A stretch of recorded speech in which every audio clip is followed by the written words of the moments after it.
వేసుకునే డ్రెస్ అని దర్శనం. నేను అసలు దీని ఒక ప్రోగ్రామ్ లాగా అనుకోలే.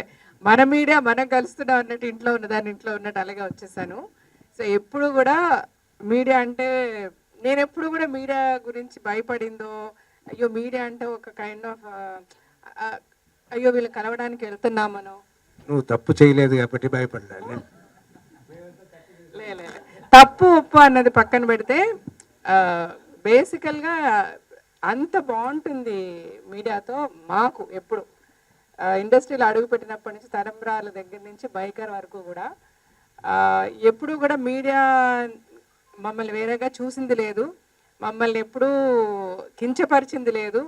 అలాగే మాకు ఏదైనా కావాలి వద్దని అనుకున్నా కూడా ఒక ఫోన్ కాల్ అవే, సార్ నేను ఒక ఇంటర్వ్యూలో ఇలా మాట్లాడేసాను నాకు ఇది వద్దంటే ఆ నెక్స్ట్ సెకండ్ అది రాదు. Thanks so much. నిజంగా నా మీద మా కుటుంబం మీద ఇంత ఒక లవ్ అండ్ ఎఫెక్షన్ మీరు ఎప్పుడు షవర్ చేస్తూనే ఉన్నారు. ఈరోజు మా ఇద్దరు డాటర్స్ యాక్ట్ చేస్తున్నారు. వాళ్ళ గురించి కూడా ఏ రోజు కూడా నేను మనం అంటే ఇప్పుడు మీడియా అనేది వెరీ అన్ఫార్చునేట్. మీడియా అనేది ఏంటి అని తెలియకుండా అయిపోయింది everything. And whoever has got a phone in the hand is media అయిపోయింది. Whoever got a pen in and a paper has become media అయిపోయింది. ఎందుకంటే యాక్సెసిబిలిటీ టు ద పీపుల్ అంత easy అయిపోయింది కాబట్టి ప్రతి ఒక్కడు ఏదనుకున్నా ఏమన్నా విజువల్స్ తీసేయడము పెట్టేయడము రాసేయడం అన్నట్టు అయిపోయింది కాబట్టి దేన్ని మీడియా అనాలి దేన్ని జర్నలిజం అనాలి అన్న డిఫరెన్సియేషన్ నాకు అర్థం కావట్లేదు. కానీ యాక్చువల్గా మీడియా ఇప్పుడు మిమ్మల్ని సో మెనీ ఇయర్స్గా మేము చూస్తూ ఉన్నాము. ఎప్పుడు కూడా మనకి అలాంటి ఇబ్బందికరమైన సిచ్యువేషన్ ఎప్పుడు రాలేదు. Because you never try to put any celebrities down.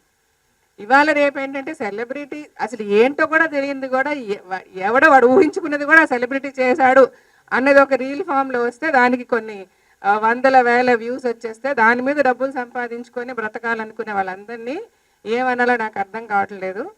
But నాకు ఎప్పుడు అనిపిస్తుంటుంది లైక్ ట్విట్టర్లో ఒక బ్లూ టిక్ వస్తే it is a verified, it's a proper account అన్నట్టు ఈ జర్నలిస్ట్లో కూడా these are the proper journalist, this is the proper media అన్నట్టు కూడా మీరు ఏదన్నా ఒకటి క్రియేట్ చేసి చెప్పగలిగితే అట్లీస్ట్ పీపుల్కి మనము నాలాంటి వాళ్ళు we'll try to take it forward. ఏది పడితే అది చదవకండి, ఏది పడితే అది నమ్మకండి, ఏదో ఈ టిక్కులు ఉన్నాయి లేకపోతే ఈ మార్క్ ఉంది, వీళ్ళు జర్నలిస్టులు అంటే వీళ్ళు ఇచ్చేది ఆర్టికల్ వీళ్ళు రాసేది మాట, దీన్ని నమ్మండి అని అన్నా చెప్పడానికి ఉంటుంది. లేకపోతే ఇవాళ ఏమొస్తుందో తెలియదు, ఏమి నమ్మాలో తెలియదు జనాలకి. ప్రతి ఒక్కరు నమ్మే వాళ్ళు ఉన్నారు, నమ్మని వాళ్ళు కూడా ఉన్నారు. But from the bottom of my heart Suresh గారు ఫోన్ చేసి అంటే బైకర్ రిలీజ్ అయింది. బైకర్కి ముందు there was so much of ఆయనలో చాలా ఒక సఫరింగ్ ఉండింది. అరే నాకు ఒక మంచి మూవీ రావడం లేదు, మంచి క్యారెక్టర్ రావడం లేదు, నేను యాక్ట్ చేయాలి. నాట్ దట్ ఛాన్సెస్ రావని కాదు, రోజుకి 2-3 వస్తారు కథలు చెప్తారు, బట్ చేసే ఇది తనకి ఉండదు.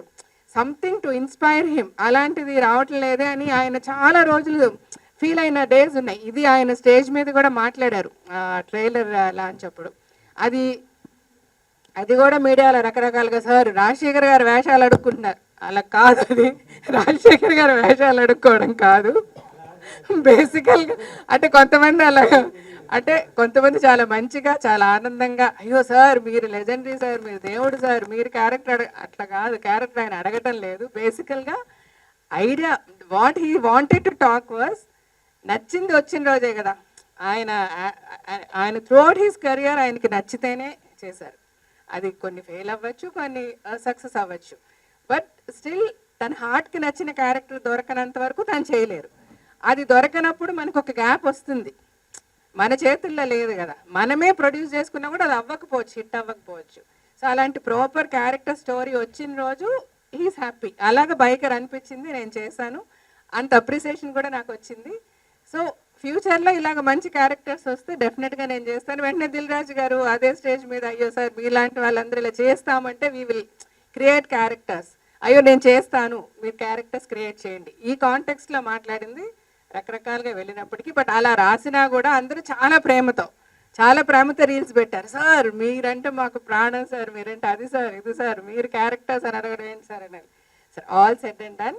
నేను ఇది ఎందుకు చెప్పానంటే చాలామంది మెచ్చుకున్నారు, రకరకాలుగా అప్రిసియేషన్ వచ్చింది, అంటే విచ్ వి నెవర్ ఎక్స్పెక్టెడ్. ఈ క్యారెక్టర్ బాగుంటుంది, డెఫినెట్గా ఆయనకి మంచి పేరు వస్తుంది అని నమ్మకం ఉండేది, కానీ ఇంత ఒక అప్రిసియేషన్ వస్తుందని నిజంగా even we didn't expect. But when ఆయన సురేష్ గారు ఫోన్ చేసి ఇట్లా ప్రభు గారు మేమందరం వస్తాము, we all saw the film, మాకు చాలా నచ్చింది, we really want appreciate Rajasekhar garu అన్నప్పుడు నేను చాలా హ్యాపీ ఫీల్ అయ్యాను. ఆయన చెప్పిన వెంటనే ఆయన అంతే హ్యాపీ ఫీల్ అయ్యారు. వెంటనే రమ్మని చెప్పు అన్నారు, ఇంటికి వచ్చారు, మిమ్మల్ని కలవడం కూడా it was like very nice thing. అంటే ఈ మధ్యకాలంలో మీరని మేము కలుద్దామని చాలాసార్లు అనుకున్నా, ఏమి occasion let some occasion come will meet అనుకుంటూ ఉన్నాము. ఈరోజు ఇలా బైకర్ దీనికి ఇలా వచ్చి మిమ్మల్ని అందరినీ కలవడం, ఏదో మన ఫ్యామిలీ ఎక్కడెక్కడో ఉంటారు, అందరం కలిసి ఎప్పుడన్నా ఒక వెడ్డింగ్ ఒక ఫంక్షన్ వచ్చినప్పుడు అందరం కలుస్తాం కదా, అలాగా హోల్ ఫ్యామిలీని కలిసినట్టు అనిపిస్తుంది. థ్యాంక్స్ సో మచ్ అండి. Thank you.